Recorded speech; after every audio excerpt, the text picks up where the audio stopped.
Bom dia, bem-vindos a mais um programa Débora Histórica, no estúdio Casa da Sogra, para conversarmos sobre cultura, educação, ensino, informação, entrevistas, músicas e uma agenda cultural. Hoje nós vamos falar sobre as comemorações do dia. Tem o nosso quadro Falando de Arte com Lenora Teles Pires, Conhecendo Política com a professora e geopolítica Selma Prado, o canal de informações com Naves Ferraz e a agenda cultural. Eu agradeço muito, mais uma vez, Ulisses Galuti, da GECOM, e agradeço também ao Naves Ferraz, porque ele cede os vídeos para ele, para o nosso conhecimento, tá? Uma coisa extremamente importante é que eu falo sempre, vou sempre colocar no meu programa, eu não falo de religião e política, apenas história. Faço alguns comentários, mas esses comentários não são referentes à política, e sim às situações, à história da política. Então não tenho partido, o meu partido é o Brasil, né? Tá ok? Então voltamos já já.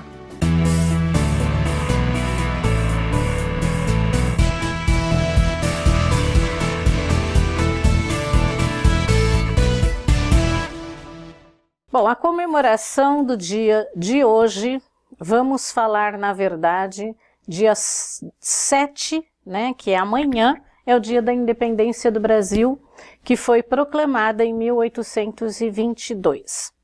Segundo o site historiadobrasil.net, fonte deste meu relato, D. Pedro não acatou as determinações feitas pela coroa portuguesa, que exigia seu retorno para Portugal em 9 de janeiro de 1822, quando D. Pedro negou, né, e afirmou que ficaria no Brasil. Então esse dia, dia 9 de janeiro, todo dia 9 de janeiro é comemorado como o dia do fico. Eu lembro direitinho disso daí quando nós estudávamos, né? Dia do fico.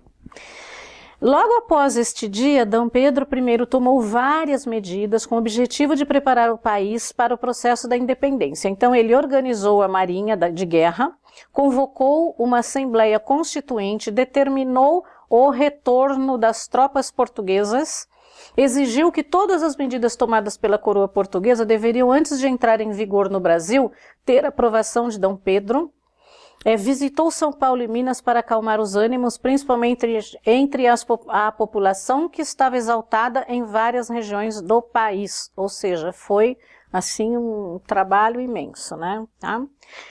No dia 7 de setembro do mesmo ano, o Brasil deixou de ser uma colônia de Portugal. A proclamação foi feita por D. Pedro I às margens do Riacho do Ipiranga, em São Paulo.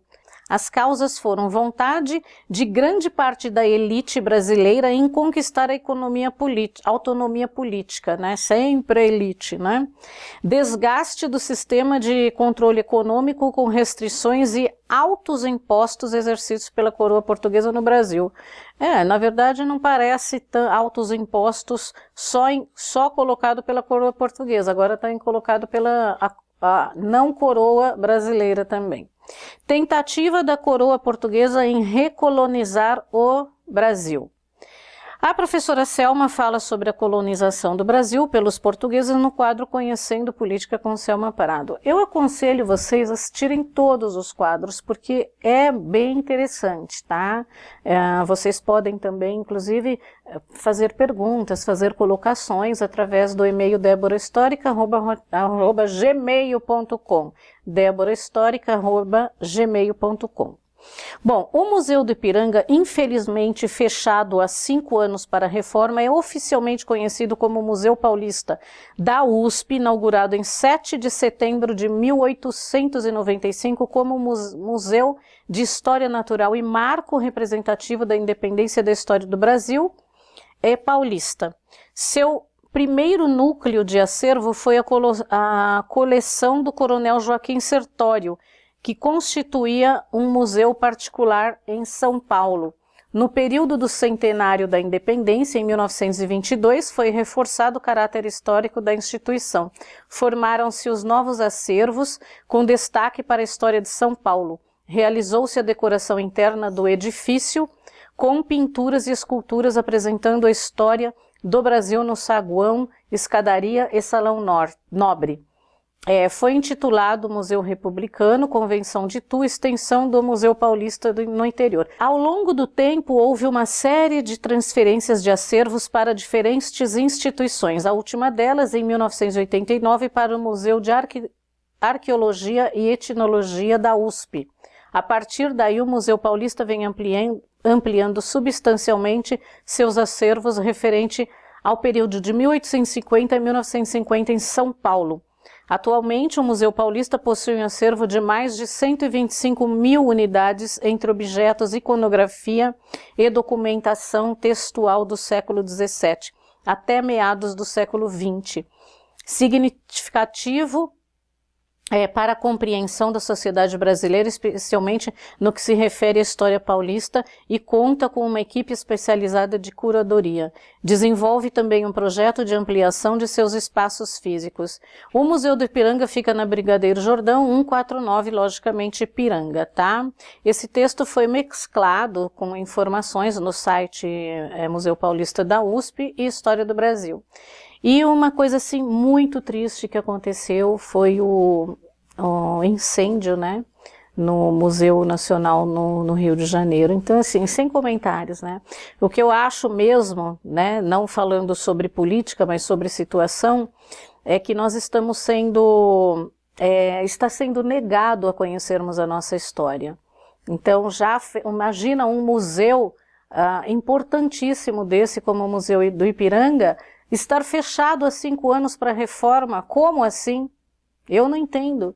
5 anos com engenheiros profissionais competentes para fazer isso, né? Então isso daí é inaceitável. E agora o incêndio do museu no Rio de Janeiro. Então essas coisas são inaceitáveis, tá? Para a gente relaxar um pouquinho e lutar um pouquinho, sentir no coração um pouquinho do Brasil, nós vamos ouvir o hino da independência do Brasil, o compositor Dom Pedro I.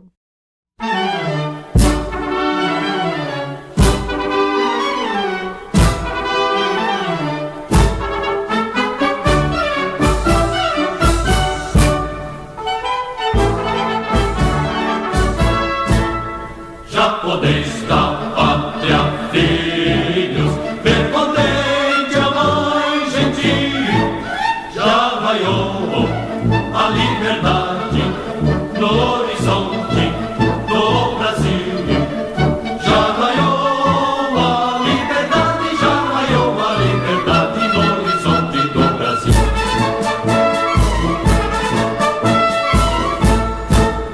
Brava gente brasileira, longe vá, temos serviço, ou ficar a pátria livre, ou morrer pelo Brasil, ou ficar a pátria livre, ou morrer pelo Brasil.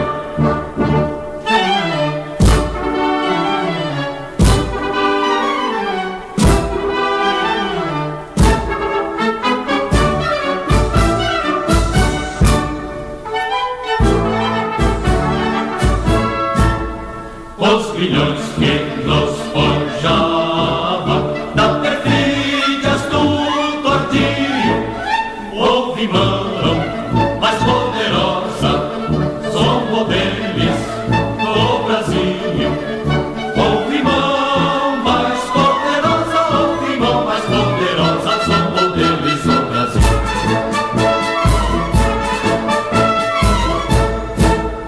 Brava gente brasileira, longe vá, temos servir, ou ficar a pátria livre, ou morrer pelo Brasil, ou ficar a pátria livre, ou morrer pelo Brasil.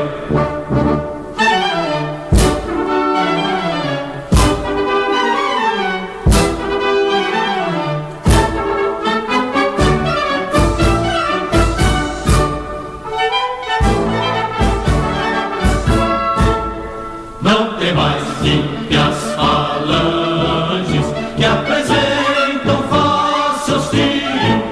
Vossos peitos, vossos braços são muralhas do Brasil. Vossos peitos, vossos braços, vossos peitos, vossos braços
Eu gosto, tá, de todos os hinos, conheço todos os hinos e eu acho que está na hora de a gente também conhecer um pouco mais dos hinos e ter um pouco mais de amor pelo Brasil, pelo nosso país.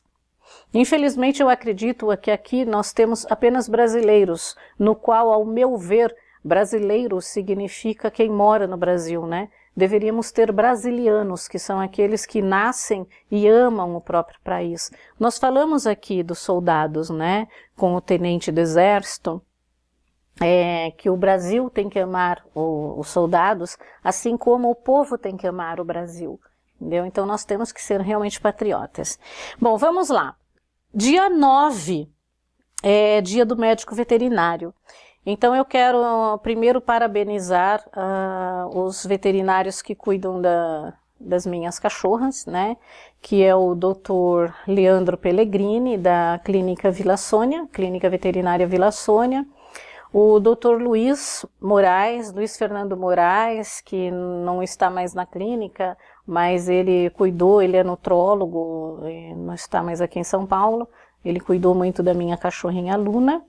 E agradecer também a doutora Cláudia Costa, né, que desde o começo fez vários tratamentos, várias cirurgias nas minhas cachorras, e a todos os veterinários também, que já cuidaram bem anteriormente dos meus cachorros, e todos aqueles do mundo todo, né, que fazem isso porque gostam de fazer, tá ok?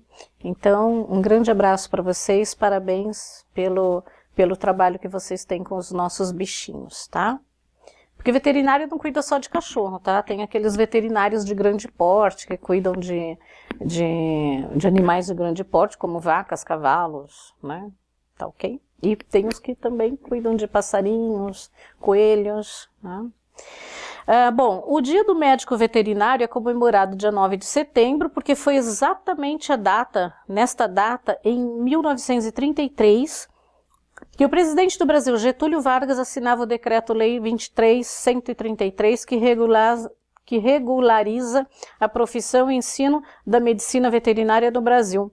Ou seja, veja bem que é nova, né, no Brasil, a medicina veterinária. Ela deu os primeiros passos quando o homem primitivo começou a domesticar o primeiro animal. O homem sempre querendo domesticar tudo, né? Tomar conta de tudo. Os mais antigos registros dessa atividade profissional datam do século XVIII a.C., com referência sobre a medicina animal. Mas a medicina veterinária moderna teve origem em 1762, quando Claude Bourgelat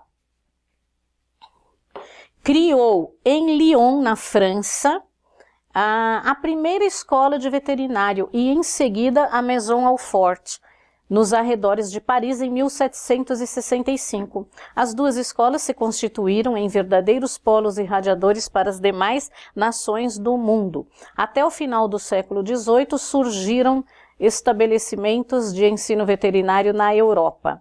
No Brasil, a ideia de criação de estabelecimentos dedicados ao estudo da medicina veterinária foi despertada quando o imperador D. Pedro II visitou a Escola Veterinária de Alfort em 1875, só se concretizando, entretanto, sob a égide da República com o Decreto 8.319, de 20 de outubro de 1910, assinado pelo presidente Nilo Peçanha. Não lembro dele. 1910, não lembro dele. O documento tornava obrigatório o ensino de medicina veterinária. No mesmo ano foram criadas as escolas de veterinária do Exército e a Escola Superior de Agricultura e Veterinária, ambas no Rio de Janeiro. O ensino foi dirigido inicialmente de maneira diferente nas duas escolas. A civil foi orientada à produção animal, principalmente dos bovinos, que eu falei, animais de grande porte. Os animais importados eram atacados pelos carrapatos, transmissores da anaplasmose, e babesiose, que são enfermidades parasitárias comuns até hoje, exigindo um exaustivo trabalho de premonição. Mais tarde, houve uma grande orientação para a clínica de pequenos animais e a saúde pública veterinária com a campanha contra o mormo, doença que atacava os cavalos e os soldados. Os melhores alunos da escola do Exército eram enviados para o Instituto Oswaldo Cruz, precursor da pós-graduação formal no Brasil, muitos dos quais foram formados posteriormente em destacados cientistas. A primeira turma da Escola Civil graduou-se em 1917. 3 anos depois, fundava-se a Sociedade Brasileira de Medicina Veterinária.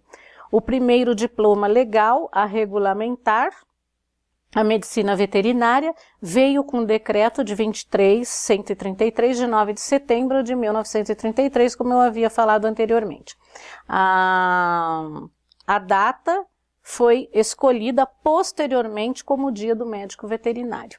Em 23 de outubro de 1968, houve a aprovação da Lei 5.517, que estabelece a segunda regulamentação e cria o Conselho Federal e os Conselhos Regionais de Medicina Veterinária.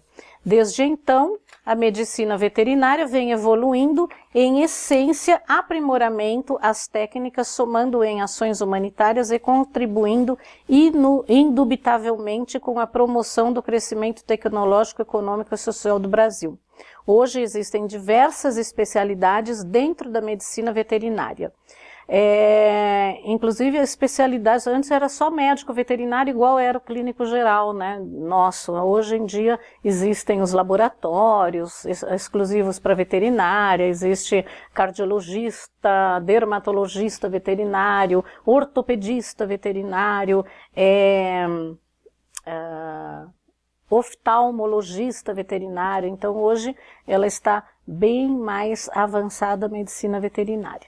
Esse texto foi tirado do site do professor Luciano Melo, que é médico veterinário e professor de medicina, tá ok? De medicina veterinária, tá? O programa Débora Histórica tem o apoio cultural de Estúdio Companhia Casa da Sogra, www.ciacasadasogra.com.br. Falando de arte, com Lenora Teles Pires. Hoje falaremos de arte diretamente do ateliê de Nineta Rabner, uma artista plástica que transita entre a abstração e a figuração e dialogando com seu próprio processo criativo.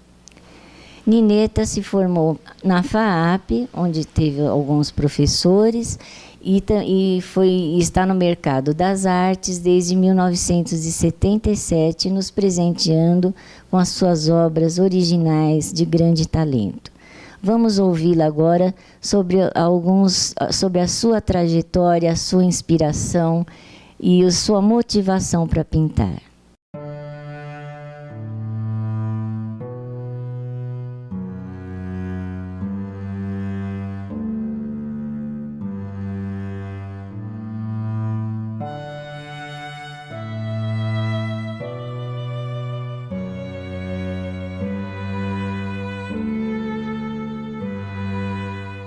Tenho o prazer de receber aqui a Lenora no meu ateliê para mostrar meu trabalho. É um ateliê que existe há um ano e meio, fica numa vila, na Higienópolis, muito pitoresca, onde é uma casinha onde eu consegui reunir meu acervo de quase 45 anos de ofício, de praxis. É uma oportunidade muito grande. Eu trouxe trabalhos meus que estavam guardados, que estavam arquivados, e eu tenho essa oportunidade de ver como um todo, sentir a minha obra como de uma maneira total, uma maneira até resgatar memórias e trabalhos antigos. E agora vamos olhar algumas obras e falarei um pouquinho adiante. O endereço é aqui na Higienópolis. Esse ateliê fica numa vila Travessa Dona Paula, número 37, uma casinha, e eu teria o grande prazer de receber a todos.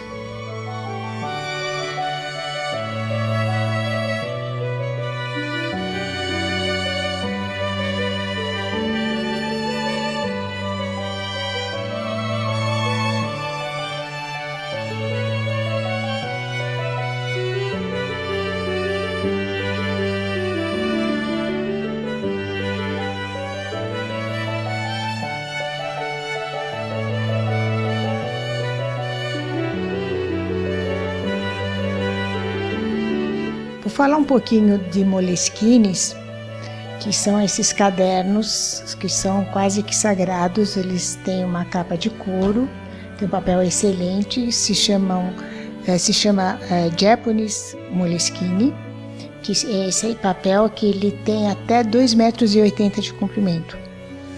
E eram usados por Hemingway para escrever, por Van Gogh para fazer desenhos. São papéis muito antigos e muito interessantes. Então eu tenho esse costume de levar esses caderninhos em viagens. Tudo começou em viagens. Hoje em dia não preciso viajar para desenhar neles. Mas ele é prático, ele é leve, ele é fácil. Então eu faço com bico de pena ou com canetinha de nanquim, alguns desenhos. Geralmente eu me inspiro no lugar que eu viajo. Ele geralmente começa lá, você pode retomar quantas vezes quiser, pode até aquarelar o papel. E aleatoriamente ele geralmente segue uma historinha. Esse em especial foi na Grécia, foi numa dos meus retornos à Grécia, que eu sou grega, e foi muito significativo. Eles passavam em várias ilhas, ou em Atenas, que eu nasci, tem Acrópolis, lá várias tomadas. E aí me entusiasmei, ele foi praticamente um dos primeiros Moleskines que eu fiz. E tem vários deles em alguns lugares que eu visito, outros em São Paulo mesmo, outros sem tema definido.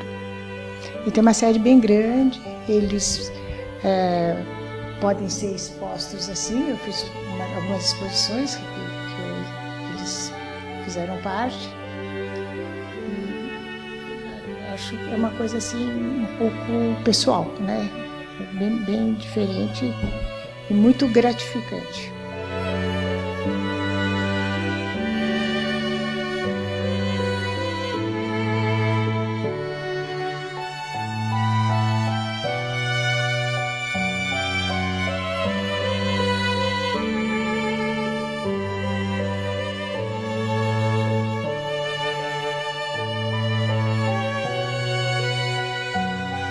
Esse trabalho são 4 telas juntas, um quadríptico. Como o tema ele começou com ruínas, com portas, com passagens, e foi desenvolvendo e criou uma paisagem grande, mudou um pouquinho o significado. Essas 2 telas de baixo são mais recentes. Uma enfim, não preciso explicar, elas têm um tema totalmente diferente, mas colocados juntos, eles conversam de uma maneira assim totalmente que não foi planejada. Quase que criam imagens semelhantes, e é incrível como eles acabaram conversando entre si. Então isso para dizer que sempre tem uma volta. Você se adianta, você muda o caminho do seu trabalho, mas você tem uma marca que ela acaba voltando e aparecendo.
Para ser artista é preciso ter uma paixão absoluta.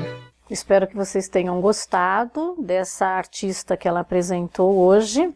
E então vamos para mais uma parte de Conhecendo Política com Selma Prado. E hoje ela vai estar falando sobre a urna eletrônica, tá? Eu disse que esse quadro iria até o dia 5 de outubro, porém o assunto se estende por ser muito interessante. Disse da história do Brasil, então nós vamos até o dia 25 de outubro. Tá? Então, é um bate-papo gostoso, um bate-papo bacana que ela fala, inclusive, porque a política tem muito a ver com a história do Brasil, tá? Se você quer saber sobre política, saiba da história do Brasil.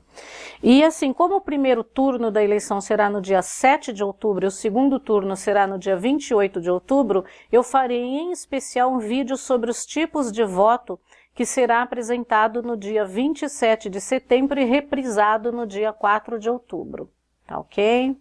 Em especial. Então vamos lá, Selma. Conhecendo Política, com Selma Prado. Bom, gente, boa tarde. Muito obrigada por estarem me assistindo mais uma vez. E agradeço também a Débora por fazer essa convocação mais uma vez. E hoje nós vamos discutir algo que está tratando de algo que é muito presente na vida de todo mundo, né? Nós estamos há um mês e pouquinho, um mês e 2 semanas de uma eleição que vai acontecer do dia 7 de outubro agora. E, obviamente, que existe uma certa curiosidade, né? A Débora estava falando comigo agora a respeito da urna eletrônica, se eu acho que é fiável, se eu não acho que é. A urna eletrônica, inclusive, era o último tópico que eu vou falar na minha apresentação de hoje, né? Eu ainda acho que é um equipamento confiável, sim. Tá? Até que se prove o contrário, né? Você já vi situações na internet do cara com um monte de fita jogada no chão. Olha a urna eletrônica. Primeiro, todo fiscal, isso daí é muito interessante para vocês, todo mundo saber disso. Qualquer cidadão, ele pode se habilitar como fiscal de um determinado partido. Esse fiscal, ele tem um poder que é chegar no local onde está ocorrendo a votação. Ele chega por volta de mais ou menos 10 para 5. Ele vota e espera até o fechamento da urna. Quando a urna fecha, ele tem direito de pedir, na qualidade de fiscal, uma impressão da votação daquela urna. Mas fiscal não precisa falar. Eu sou fiscal, por exemplo. Qualquer pessoa do povo pode ser fiscal. Ou a pessoa é... Normalmente ela está vinculada a um partido. Tá, mas ela é colocada como fiscal? Ela pode se candidatar. Então, mas e se eu, por exemplo, chegar, eu como pessoa física, eu acredito normal, que você como cidadão também tem direito. Isso que eu queria e aí como você cidadão. pede para eles imprimirem toda a votação da urna.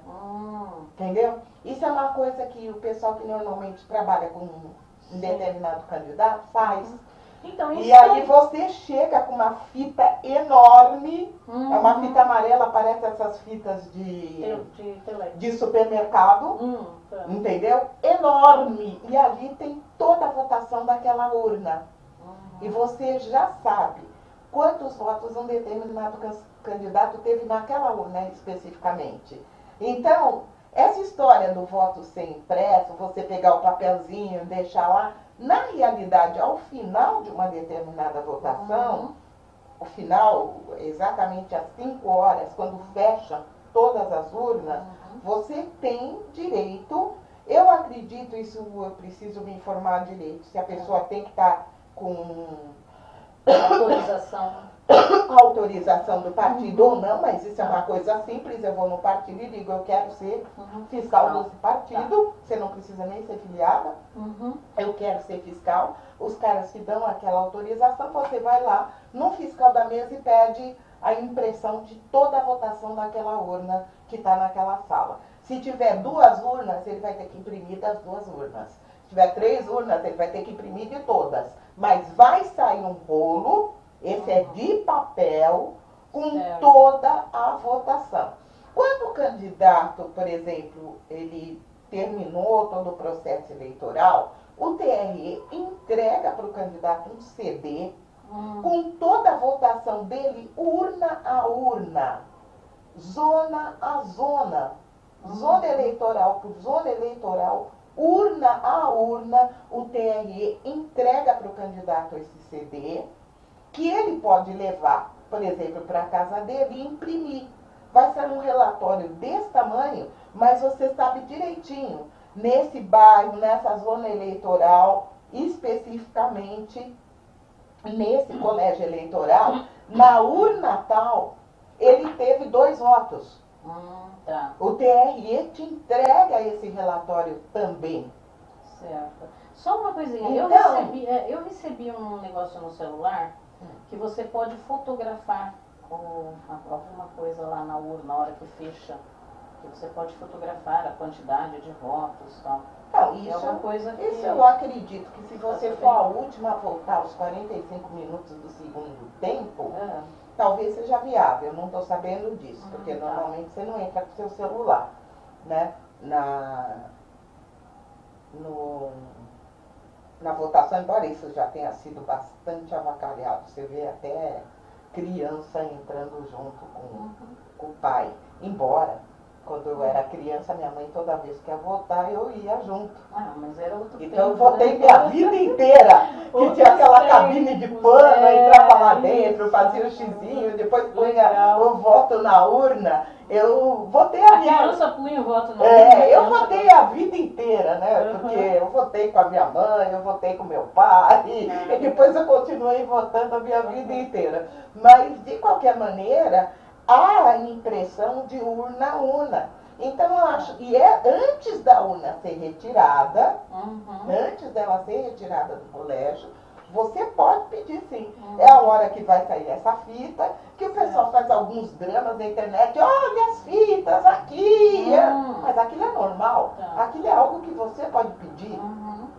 Quem trabalha para um determinado candidato, no dia da apuração, você vê ali, o pessoal vai chegando, né, normalmente no comitê para acompanhar a votação.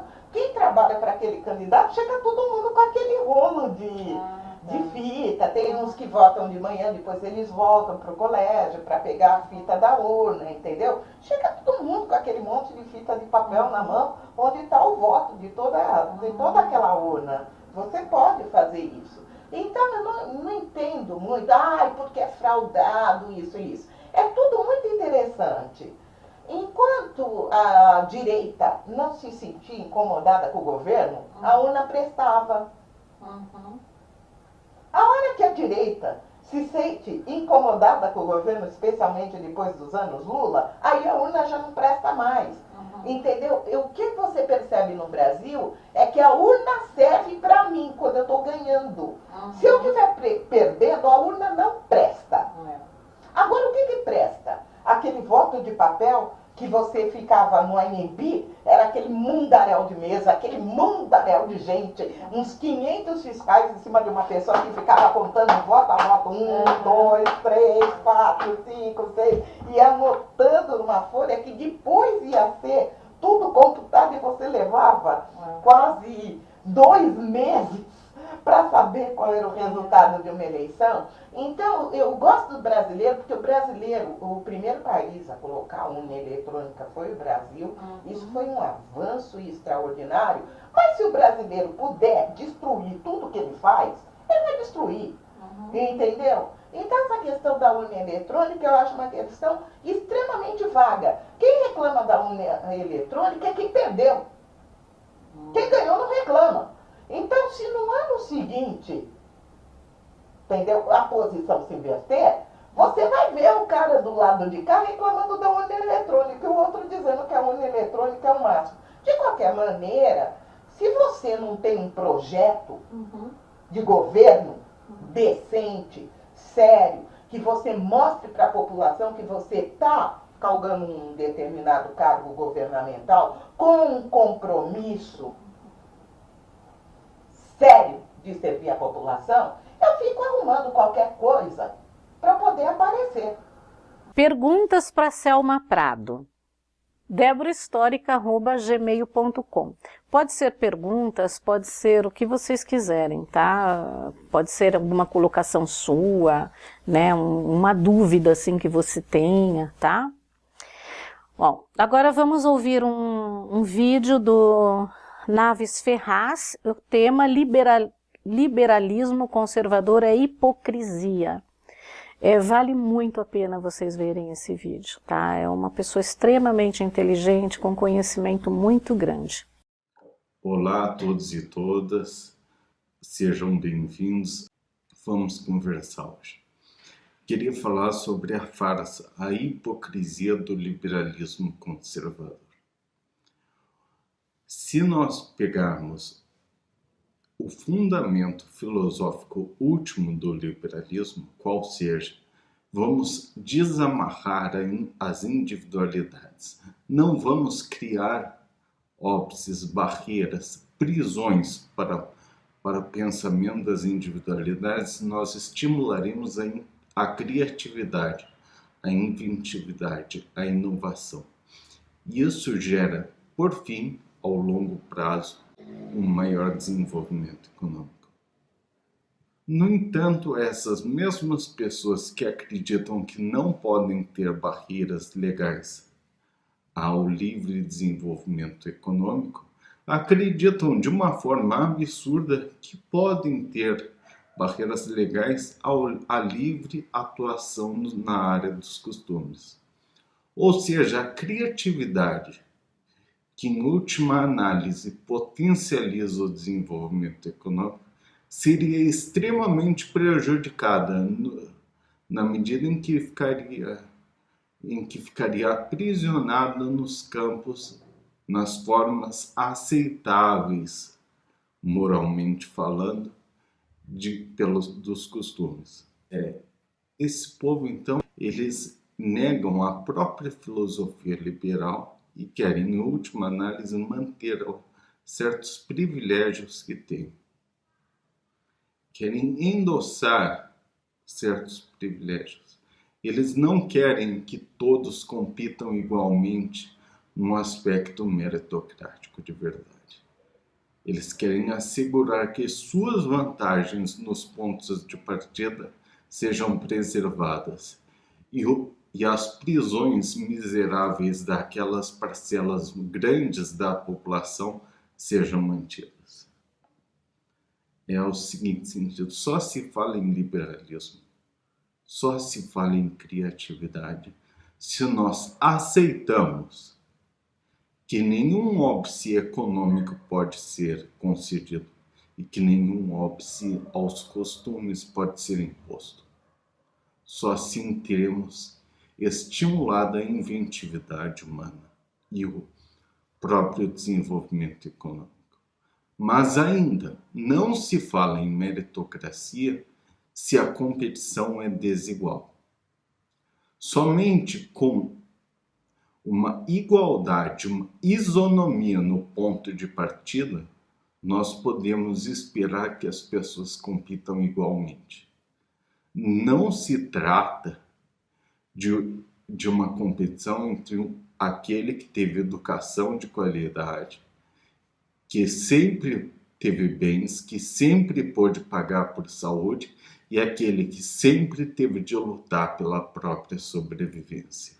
Isso não é meritocracia, isso é hipocrisia. Estamos num momento, sim, em que cada um de nós precisa tomar posição. Tomar partido. É imperioso que tomemos essa posição. E eu, como brasileiro, vendo a realidade do meu país, acredito que todos nós temos de ser liberais, mas não podemos ser hipócritas. As condições básicas de igualdade, de educação, de saúde precisam ser, sim, garantidas. Condições mínimas de segurança pública. Então, só com esse tipo de liberalismo haverá um desenvolvimento. com certeza, seja liberal. Esta é a posição do partido. Mas seja um liberal de verdade. Estude o liberalismo, aprofunde-se e reflita. Critique a realidade. Não acredite apenas no que ouve, no que vê, no que lê.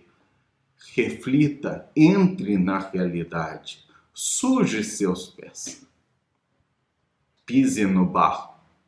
E visite aqueles menos favorecidos.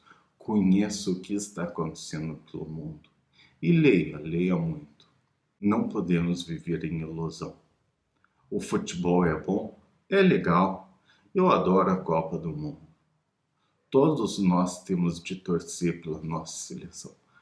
Mas que não caiamos numa ilusão de que apenas alguns gols trazem a nossa felicidade. Enquanto assistimos os jogos, temos de ficar atentos à política e ao melhor sentido da política liberal. A política que garante educação pública de qualidade, garante saúde pública de qualidade, garante segurança pública de qualidade e garante condições mínimas de vida para cada um de nós. Torça muito, torça pela seleção, mas atue, critique e reflita em nome de um novo Brasil. Peguem as suas anotações, seus lapisinhos, suas agendas ou seu papel e reservem os dias para os seguintes eventos. O Fantasma da Ópera, que está em cartaz no Teatro Renault, na Avenida Brigadeiro Luiz Antônio 411, até o dia 23 de dezembro. Dia 17 de novembro, um sábado, das 15 às 17, nós vamos ter uma gravação do programa Débora Histórica, com plateia no Bar Velho Oeste, na Rua Antônio Mariani, 322, Jardim Previdência. São 20 vagas, ok? E quem quiser participar, reservar uma cadeira, falem comigo através do e-mail deborahistorica@gmail.com ou no meu WhatsApp 99724 1111. No próximo programa, também eu vou trazer um assunto de muito interesse, tá? Principalmente para quem trabalha na área da educação, professores e ONGs que trabalham com crianças, tá? Nós vamos passar um vídeo da minha convidada Gláucia Cília, falando sobre o projeto dela de inclusão social. Esse projeto é para, como eu falei, para professores e todos envolvidos na educação devem assistir, e eu peço até um apoio também para esse projeto, tá ok? Nós estamos falando sobre ele também no vídeo, tá? E para encerrar este programa, nós vamos tocar uma música de Girolamo Frescobaldi, nascido em Roma, na Itália, e considerado como um dos maiores compositores de música para cravo do século XVII. Quem não sabe o que é cravo, procura na internet, tá? E ele foi também um organista muito reconhecido. Nós apresentamos essa música, ela chama Se Laura Spira, e está interpretada por Job Spaziani, que é o meu irmão, que muitos dos meus colegas que estão no Face conhecem, tá? E no violão Tiago Abdala, um excelente violonista, tá ok? Então, gente, apreciem essa música deliciosa e um beijo para vocês, até o próximo programa.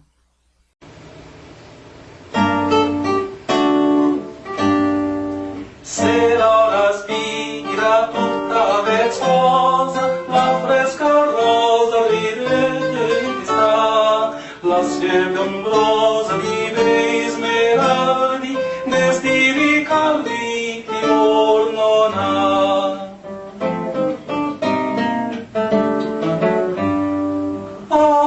Avali, fiate venite, li ferrari di fiore libertà, or che si chiaro il vago fonte, dall'alto monte al mar son va.